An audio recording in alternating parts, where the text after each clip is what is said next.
Look, y'all, I know it's late. Like, I am recording pretty much at night. It is nearly midnight, and I know this video should be out a little bit sooner than it is out now. But you know what? We're here. This is kind of the energy we're at right now in the first week and a half of September. So let's just roll with it. But salutations. Welcome back to my channel. My name is Nkechi, and this is going to be a wrap-up of the things that I've read, watched in August. August was pretty much a recovery, slumpy month. I still feel slightly slumpy, not as slumpy, still more in the recovery mode, but I do feel as though I am out of my reading slump.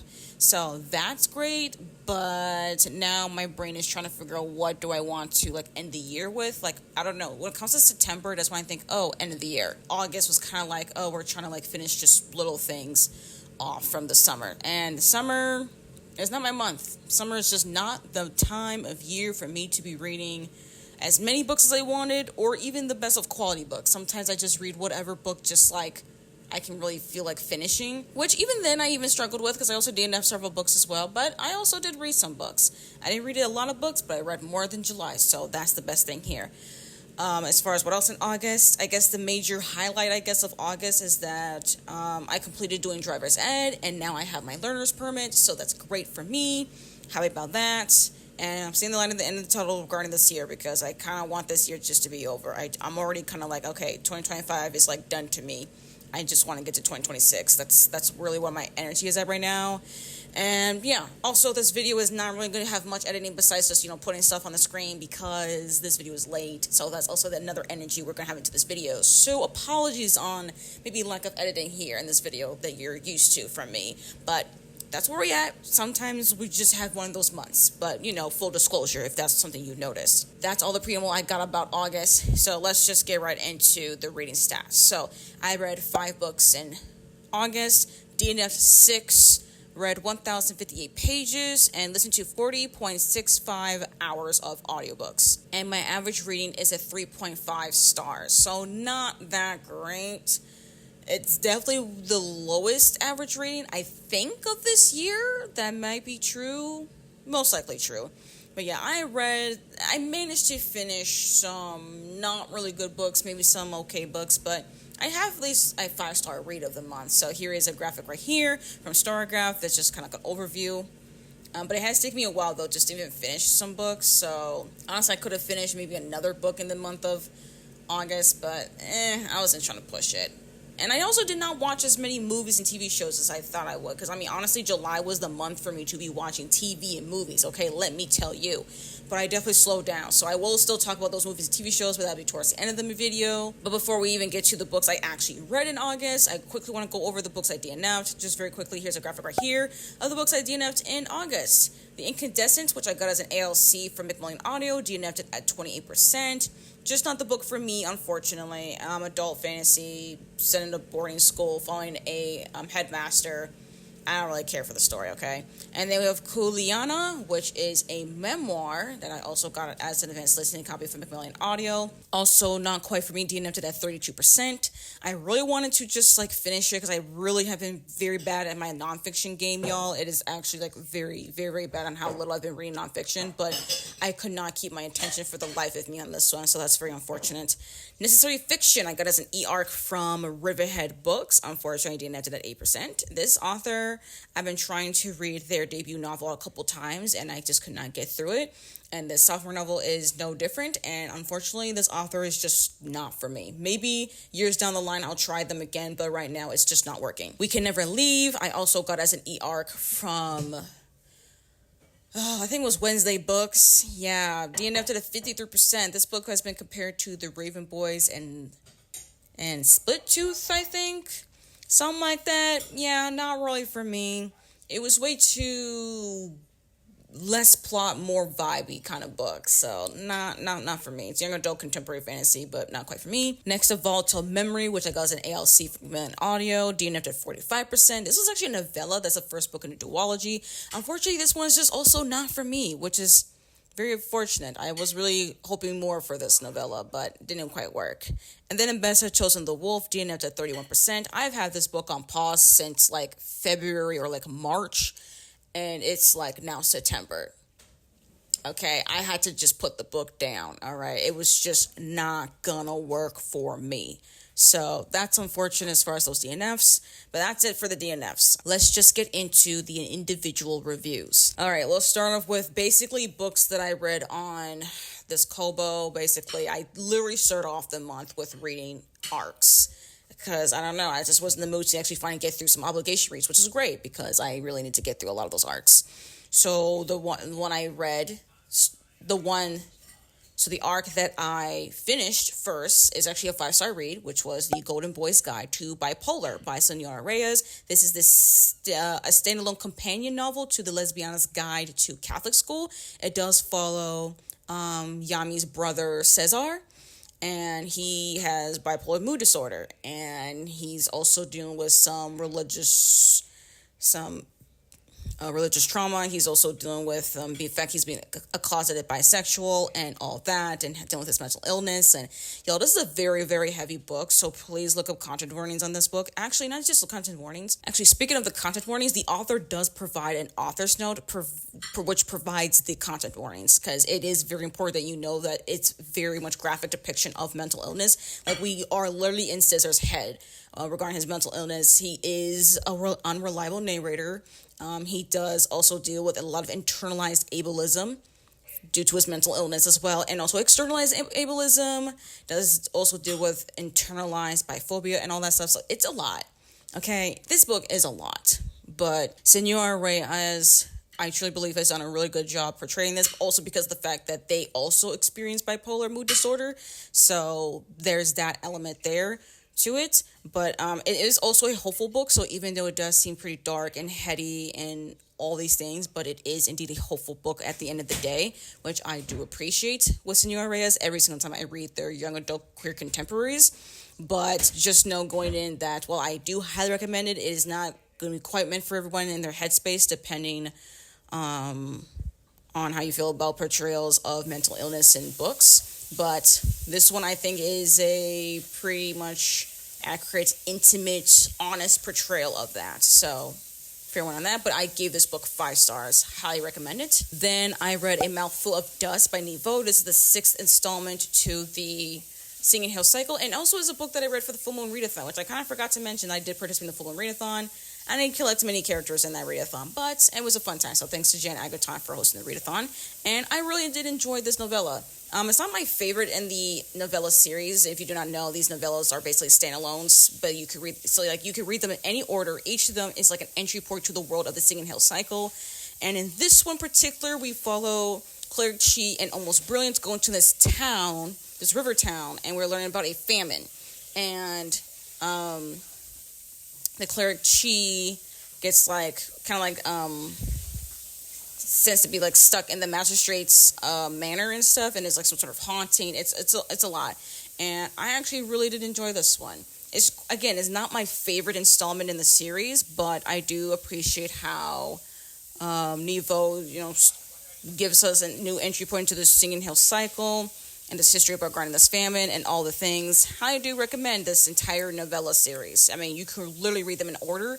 However, I do believe there's a particular benefit of reading things in publication order. That's just me personally, as someone who's, read them in publication order. But also, you do actually get some hints and cameos from, like, the other novellas if you have read them in publication order. That's just me personally. But I give this one 4.5 stars. After that, I somehow managed to actually finish a book that's actually going to end up being one of the worst books I've read this year, and that is Sweet He by Bolu Babalola. I did film a standalone review, but I doubt that video is going to be up by the time this wrap-up is going to be out, so I probably, if I do end up deciding to actually finish editing it, it will be linked into the video description down below, or y'all see what, I don't even know, but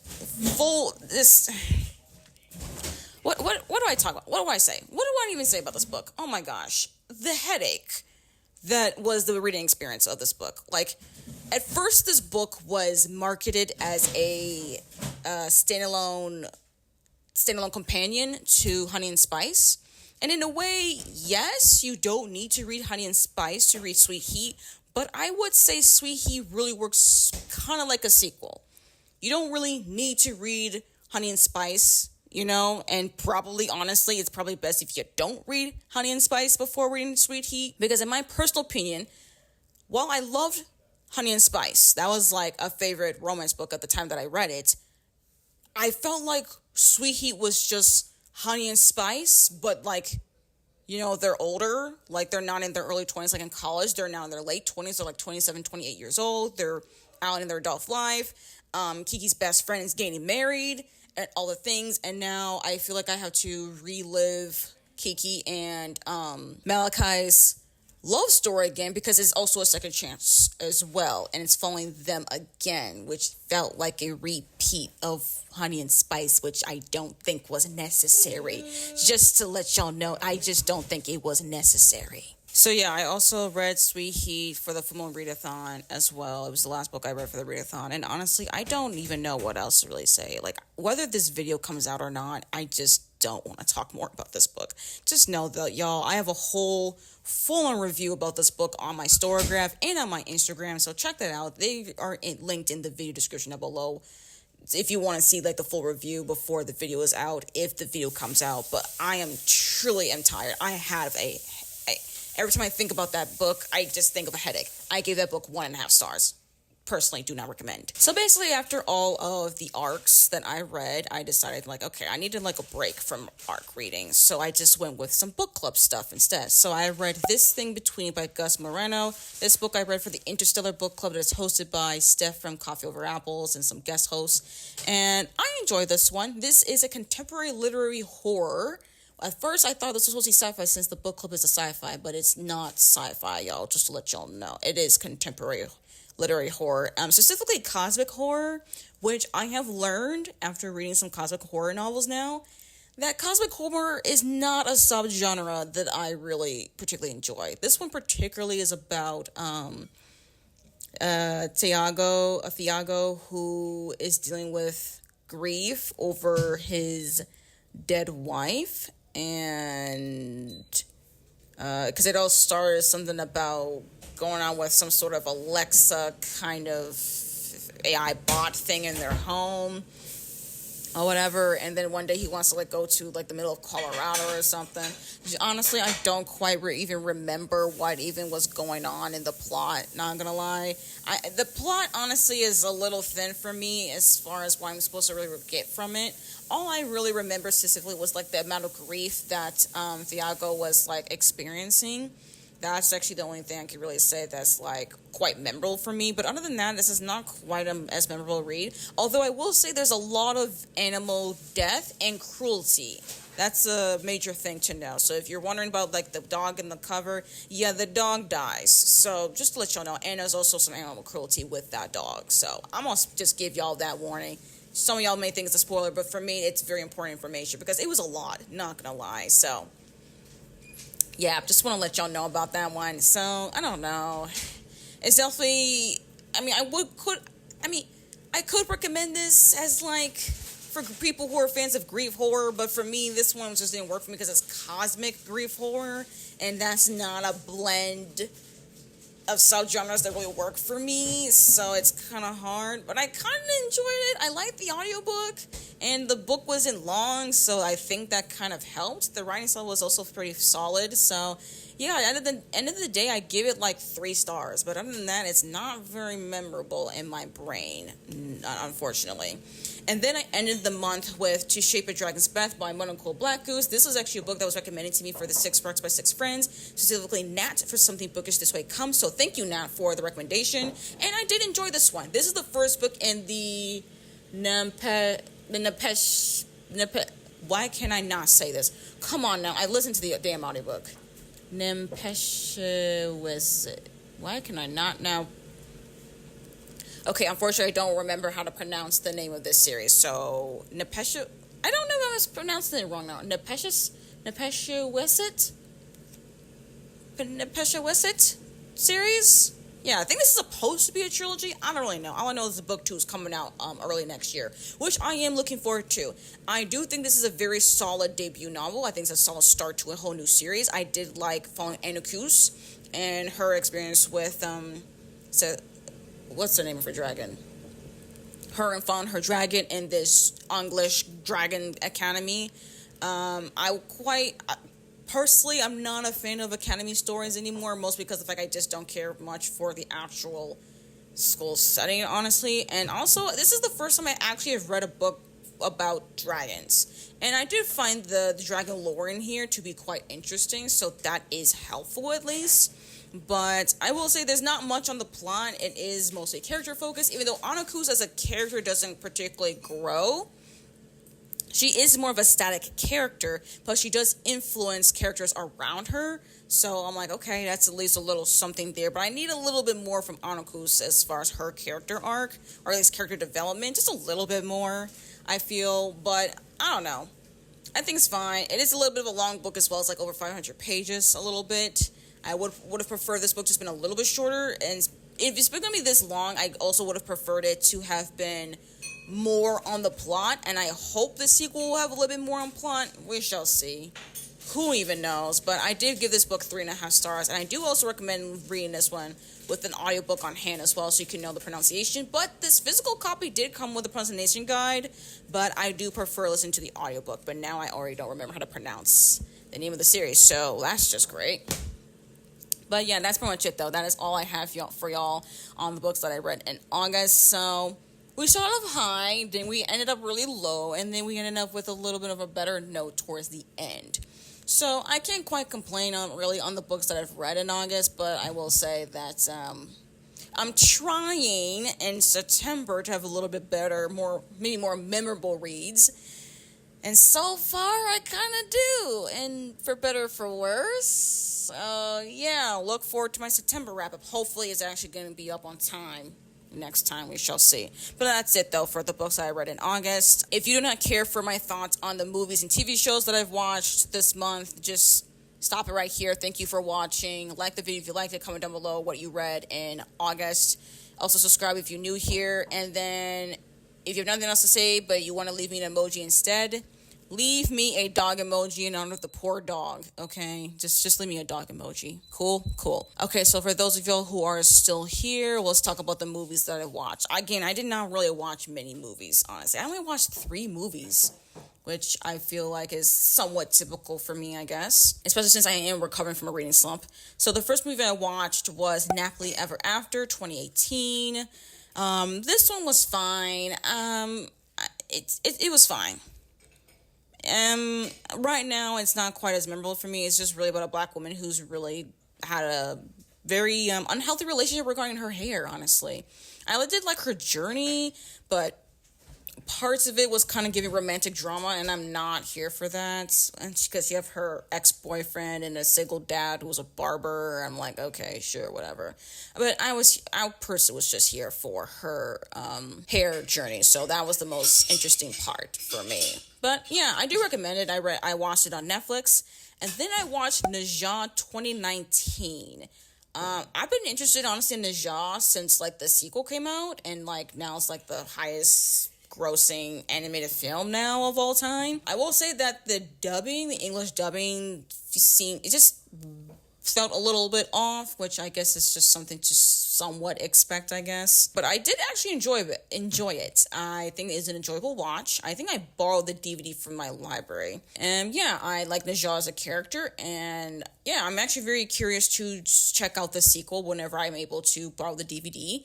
Although I will say I wasn't quite a fan of the humor. The humor was just not it for me. But I heard really good things, though, about Naja 2. So I think that one would be a really good step up from the first one. So look forward to that. And then I rewatched Sinners 2025. I bought the DVD again from my library, and I love Sinners. Whenever I can, I will love to just own a DVD of that movie because it is just that good. Like, that's the movie I really want to watch around Halloween, okay? I want to rewatch Sinners on Halloween, and hopefully I will because, man, was that movie so good. But yeah, that's pretty much it, y'all. That's all I really watched. Not much to really share, unfortunately, on movies. And in TV shows, I watched Abbott Elementary season 4. I actually watched that season twice. It's literally my favorite season now of Abbott Elementary, and I'm so excited for season 5 coming out on October 1st. I'm just so grateful that the particular couple that was hoping for them to get together finally get together. And I'm even way more invested into these characters, like lives, like in their personalities and things. And like the show went in a direction regarding like the school and stuff in a very interesting direction. And I kind of like the way that it like ended. I'm not gonna lie. And also it did introduce some threads that could possibly be explored in season 5, and of course there'll be some new stuff as well that I have not thought about that will be in season 5 as well. But I am so excited for season 5. I really just want to watch it, and now I'm getting one of my siblings to watch the first season, and I'm like, yes, please, I need more people to talk about the show with, because it's so good, it's so funny, and I love the characters so much, y'all. I truly love this show. And then the other shows I watched, actually were just rewatches. So I finally completed my full rewatch of The Good Place. I rewatched season 4. It was a really good season. I think that season, I felt the first half of season 4 felt a little bit repetitive. If you know what happens in the first half of season 4, then it makes sense for why it would feel that repetitive.